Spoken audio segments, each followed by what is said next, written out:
What's going on, my fellow A-plusers? Welcome back once again to a brand new video. It is I, your Morphinominal host, Adam Perez, and we're here to get into some Zenkaiger today. There were two things that Zenkaiger did this season that I have been patiently waiting for to go ahead and review. One of those things we've already done before in regards to the Great Red introduction, if you will, where we got to meet Zenkai Red. It was like the two-part mini-series.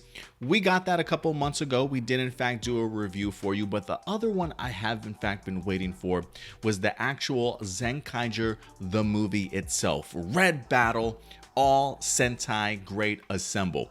I've been waiting for this, just especially because of the fact that we've got all the Reds from the past Sentai seasons here in this particular movie. I'm trying to remember if this was in fact sort of like the launching off of the Zenkaiger series itself. Like I can't remember if this was in fact released just before the Zenkaigers actually made their debut or not. But regardless, I've been waiting around for this forever. It's finally here. I got the English sub, got the opportunity to watch it. So guys, we're going to review it for you here today. Now, as far as continuity goes, this movie apparently does take place after episode 6, which is in fact the trash world. So between episode 6 and episode 7, if you will, before Stacy winds up popping onto the scene. So our Zenkaigers are still relatively newly appointed and together, if you will. So this movie comes again after episode 6, but before the special, the web series that we wind up getting of the Great Red introduction. So just so you guys know how to watch this in order. I personally wish that I got the opportunity to watch it in order, especially after watching the Great Red introduction, because I certainly did have some questions like, was it a normal villain world or whatever the case may be gets introduced in there, only to come to find out that super villain world is actually in this particular movie. There also was a dilemma that I think Kaito wind up having in the previous one, where he was, you know, dreaming about the idea of not being red, right? Like, can you be a leader of a team if you're not considered the Red Ranger, right? And for a second there, I thought, based off of just some of the dreams or memories that Kaito was having in that special or mini-series, I honestly thought that those are words that maybe he heard from Akaranger himself, from Go Ranger, in this particular movie. But it's really nowhere to be found. I mean, there is a scene where Akaranger is clearly surprised that Kaito, in fact, is not a Red Ranger, right? After the idea of seeing, great moment too, seeing Akaranger hand Kaito back sort of his Geartlinger to go ahead and have his team transform into their Super Sentai team. Just it was like the proud papa moment for Akaranger, you know what I mean? And then when they do morph and he realizes, wait, you're like a White Ranger. What's going on here? I do love the surprise, but clearly he, at the end of the movie, he certainly shows his support for the Zenkaiger team and their fight for peace. You know what I mean? So there didn't really seem to be any animosity from Akaranger to Kaito about, hey, you're not really a Red Ranger. So clearly it's probably just Kaito getting into his own head in regards to that, kind of doubting himself now that he's seen what the rest of the Super Sentai teams out there in the world are really like. I continue to love the fact, again, that they get the actual actor that played Akaranger, or Kaiju, however you want to refer to him as, to come back to do this role. Maybe not necessarily in the costume itself, but definitely the voiceover work. There's even a brief moment in here where he sort of like demorphs and you see him in his old age.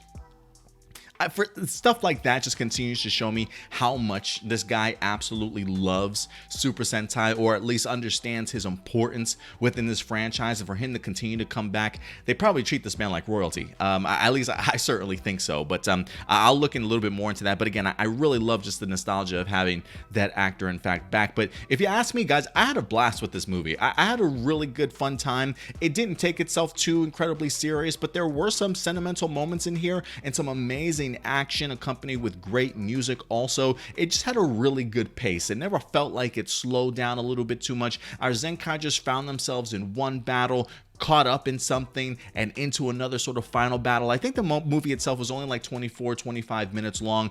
So honestly, if this was the Zenkaiger's first introduction on the big screen, this is something I definitely would have loved to have seen in the big screen, because there are elements when it comes to Super Sentai movies that you can clearly tell they put a little bit more money towards the production value and the budget, because, you know, there were extra special effects I had never seen before, really great extra fight choreography, really going all out in some of these battles. So they definitely put their best foot forward in making this movie really stand out. So I really did have a good time watching it, and especially after how much I've seen of the Zenkaigers, and even going so back, like even if I were to just watch this after episode number 6, this definitely would have got me even further excited for the remainder of this series, quite honestly. But the action was incredible. The introduction of this movie, to just jump right into sort of a battle, I thought was fantastic. Seeing the crowd actually chant for the Zenkaigers and stuff was pretty cool. And just to kind of see what each character can certainly do. I continue to be impressed with the fight choreography,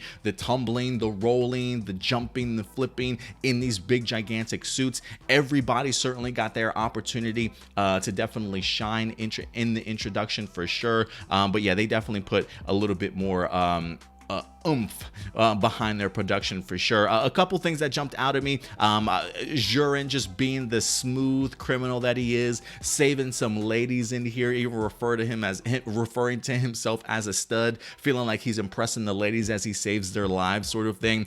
They even had a really cool finisher that I was surprised to see, because of the fact that I have not seen it utilized in the series itself. It is a little semi-ridiculous, with like down throwing Kaito up in the air and them knocking him around like a volleyball almost, and he just continues to power up as he bounces to the next person, sort of thing. The finishing slash at least looked pretty cool. It's a cool concept, a little ridiculous, but a cool concept. But again, that's what I'm talking about. The idea that we've never seen that again in a in the Zenkaiger series. It's like they literally just held this for the movie itself.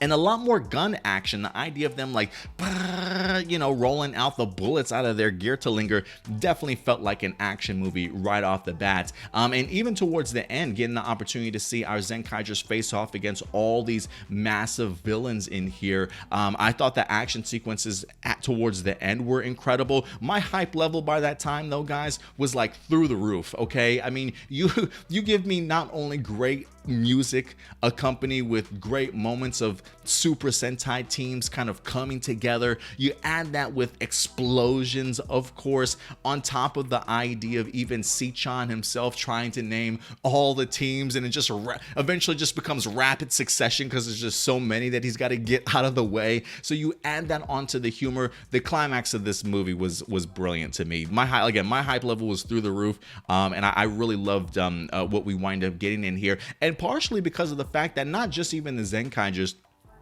but I really enjoyed just the power set that the super villain world wind up having, where he's literally able to bring forth just villains of every other Super Sentai world that has in fact sort of been captured. So we got to see some really great returning villains. Bosco is one of everybody's fan favorites, if you will, from Gokaiger.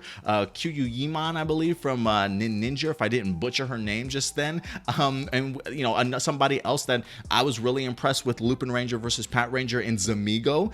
He popped up in here and had a pretty decent role as well. So really great rogue of villains, if you will. I mean, I even see like Tokuger villains up there. I mean, the list goes on and on as to people that wind up popping up in here. But I thought that they were utilized really well. Really fun to kind of see some of my favorite villains interacting with this current team and things like that. So really great usage, I thought, of the villain in this week's episode to bring forth some of the past Sentai villains that we've had, which is kind of cool to kind of think of the concept here that you have all these Super Sentai villains, right?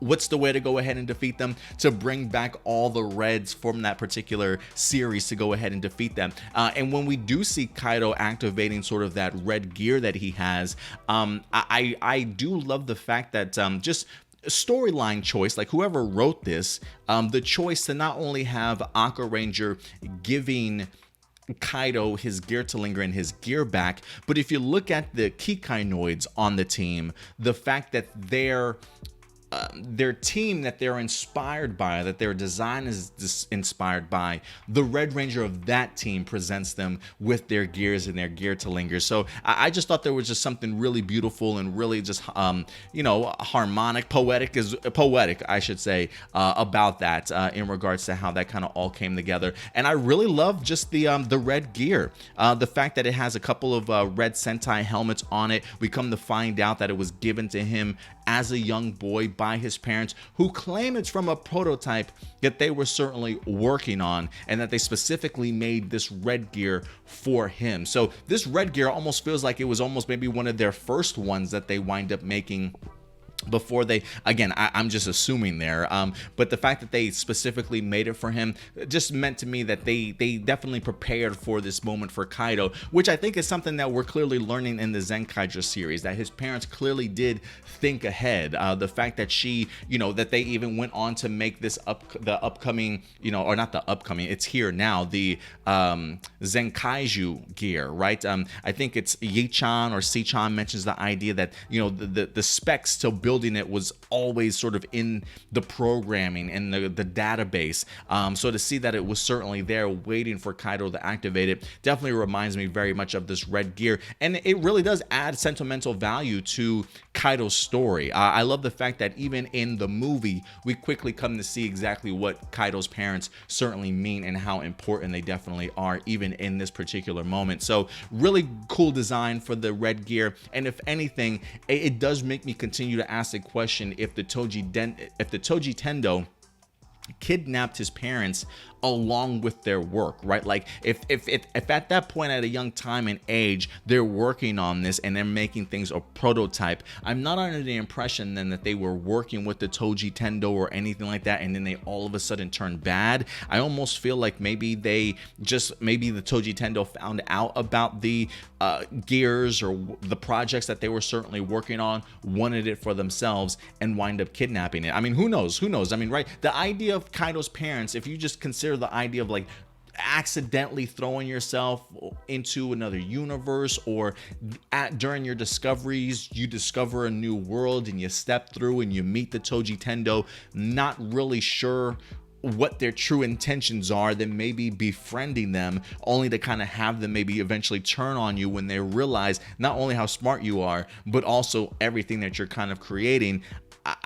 I can see that element happening also. So I really dug the fact that we got to dive a little bit deeper in regards to Kaito's parents, especially in this first movie of theirs. So again, it does make me wonder if they were in fact kidnapped by the Toji Tendo, and maybe trying to put the pieces together as to how how they have gears, Zenkaigers have gears. It's kind of easily all coming together. If there was anything that kind of, I don't want to say turned me off about this movie, but just maybe like, really guys, really, it's probably the idea that Kaito winds up escaping due to the fact that Jurin is sweating all over the place, and as they go to fight and stand up with the chains on, Kaito like literally slips out of the chains because of Jurin's sweat. And I just kind of rolled my eyes like, that's classic Zenkaiger at the end of the day, right? Like doing things so great, things are going so smooth, and then you just throw the most ridiculous thing at me, and I'm just like, really guys, do we have to throw that in there?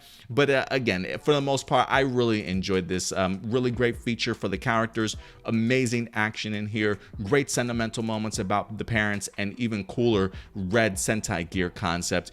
And if there was another downfall that I will say, there was an element of the Power Rangers legendary war or legendary battle that was in this to me, in the sense that we bring all these Rangers together, right? All these Reds together. We even see them charge into battle sort of thing. And then the action sequence is literally all of Zenkaiger, right?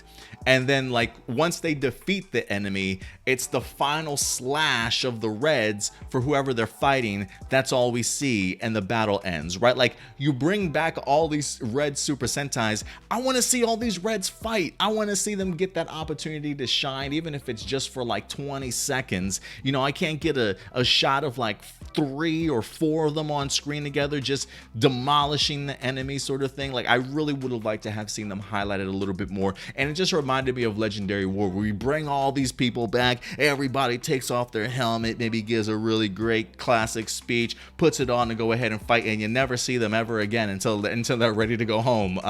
And that's exactly what I wind up getting in here. So a little bit disappointed in that, but I'll never stop getting hyped. Just the idea of seeing a bunch of Reds on screen together, it just gets me each and every time. And one last honorable mention, I do love the fact that because Super Villain World was in fact destroyed, it does in fact release those particular worlds, right? Like, one of the things we've learned about in Zenkaiger is if you destroy that Toji gear that world is it's trapped in, once you destroy that, it retaliates. What's the word I'm looking for? Whatever, it winds up bringing the world back. Okay, so in my notes it says, so the Super Sentai teams or the Super Sentai team worlds have at least been restored, free of the Toji Tendo with the defeat of the super villain world, which I really appreciate, because I think for me, just the concept alone of the Toji Tendo capturing all these planets, it's at least nice to know that technically now when we go back into Zenkaiger, it's a little bit easier to understand that, listen, if we do ever get any other Super Sentai teams to maybe pop in, maybe a brief cameo, at least this explains that, hey, that world has already been liberated.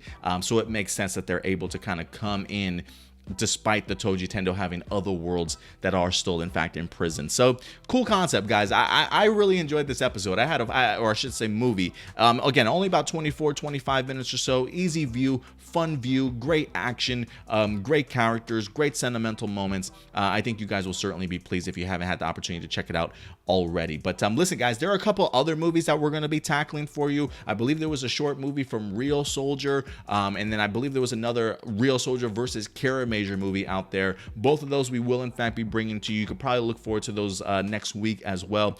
So definitely keep your eyes open. And if anything, we'll certainly see you on Saturday, going live noon at 12 p.m. Central Time every Saturday. Go ahead and join us then. But until then, guys, do me a big favor. Take care of yourselves. Take care of each other. And keep it A+. Full throttle, non-stop. I'll talk to you guys later. Bye.